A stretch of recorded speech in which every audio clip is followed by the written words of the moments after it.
JJ Kool-Aid, JJ Kool-Aid, JJ Kofisa, JJ Kofisa, Kofisa Langa, Kofisa Langa, Yala Shalanga, Yala Shalanga, Kuma Dende, Kuma Dende,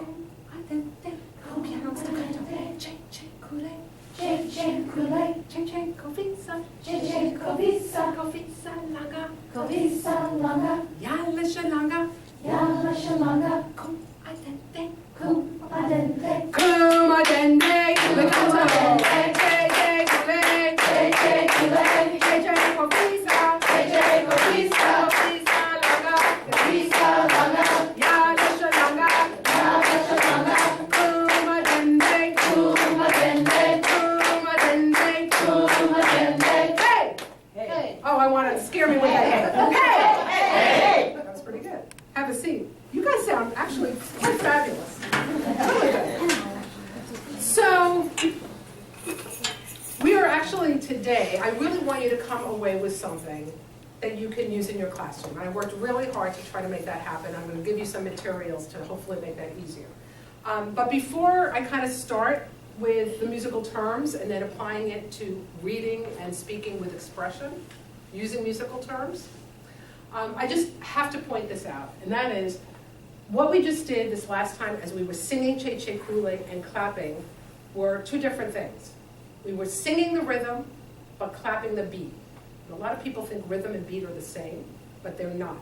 So the beat is like our heartbeat, it's constant. And having that skill of steady beat is incredibly crucial, believe it or not, for reading fluency and therefore comprehension. So in my work, I worked with a lot of the young kids in my residency here.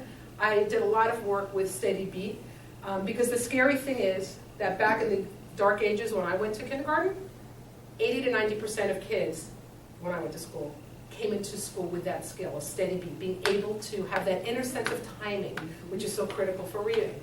And then in the mid-90s, by the mid-90s, we're down to 10 or 20% of kindergartners. So why can't Johnny read? There may be a lot of reasons. One might be that parents don't have the time or can't do rhymes and singing at home. Why can't Johnny read? Because he's not dancing at home and crossing the midline.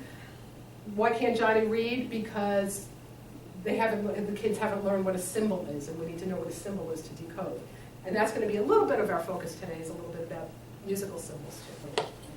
Okay, so on the count of three, can I hear everybody say forte and say it forte, which means loud. 1, 2, 3. Forte! Great. That's a little bit of Italian for you today. And the opposite is piano. On the count of three, say piano. Say piano. 1, 2, 3. Piano. Perhaps at this moment you were thinking, that instrument is called out piano. But does it only play? No, it plays forte too, as I will demonstrate. Right? Piano. The original name for this instrument was actually the pianoforte, because it could play both piano and forte. We just called it the piano. So those two words are pretty straightforward. Our next two words also have to do with dynamics or volume. They're crescendo or decrescendo. So I'm going to have you start off piano with your hands being your instruments, and I'm going to conduct you. If my hands are close to the ground, it's piano. If my hands are closer to the ceiling, more forte.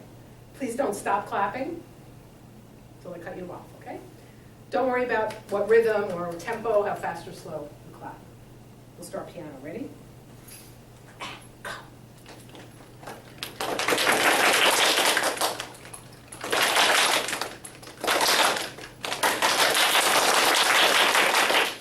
you very much. It's a cheap way to get applause. Thank you very much. So what you just did was you made a crescendo or decrescendo. You gradually got louder and gradually softer. By the way, you're going to be getting a sheet with all these words, the terms, what they mean, and their symbols. Okay? And finally, our last two words that we're going to be using today to read and speak with expression are legato and staccato. These are a little bit trickier. If you have a musical background, you may know them. But this is what I do with kids. This is a very common chord. Is I give them a few clues and see if they can figure it out. Okay? So clue number 1 for legato and staccato is that they're opposites.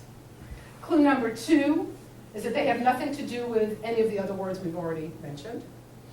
And legato and staccato also have nothing to do with the tempo or speed of the music, or the pitch, how high or how low. It's how the notes are articulated. So I'm going to give you another clue. Speak a clue. Now I am speaking legato. Now I am speaking staccato, which is how emerging readers tend to read, right? They tend to read staccato. So if you teach them the word legato, it can be very, very powerful. I'm going to play the same piece of music twice. The first time, how we usually hear it, legato. The second time, I'll play it staccato. But everything else will be the same, the pitch and the tempo, and I'll play it both times piano. Legato. And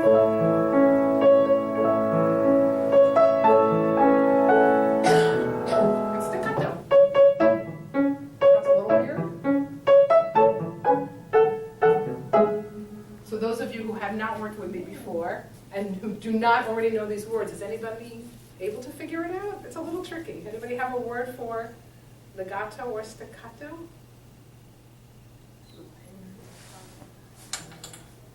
I think I heard it. You said staccato was? I think that's the pacing, but I don't think. No, it's not the pacing, not the pacing. Legato is smooth and staccato is choppy. Bravo, exactly right. And kids, with these clues, are able to very often articulate that quite well. Especially since I do Che Kule and I kind of use those words. So it's a little bit of a hint of that. Let's go to legato and staccato just for a second. Just thinking in our everyday lives, what sounds we hear. If you hear someone running on concrete, especially in high heels, is that legato or staccato? Staccato. But if I'm ice skating, Legato. legato. The sound of rain falling on the roof. Staccato. And now that you're aware of these words, you may see them pop up occasionally. I do. In the LA Times, I see the word staccato pretty often, actually. Clapping. Staccato. Here's my favorite one. The sound of popcorn popping. Staccato. That's a really great image for kids. Okay, so I think you have got this. If we had more time, I would take a little bit more time, and believe me, if I were doing this with kids, it's like 2 or 3 lessons. I'm moving quickly because I want to get to a reading excerpt that you can use to apply some of this stuff in a fun way. So I'm going to put a silly sentence on the board, and then we're going to express it a couple of different ways.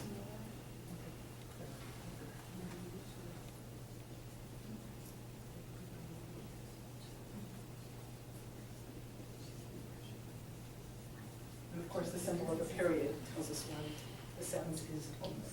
So let's just read it together. And as you read it, also think, boy, reading and speech are so musical because we're going to phrase the words together, even without practice. Ready? The moose took a nap in my bed. Great.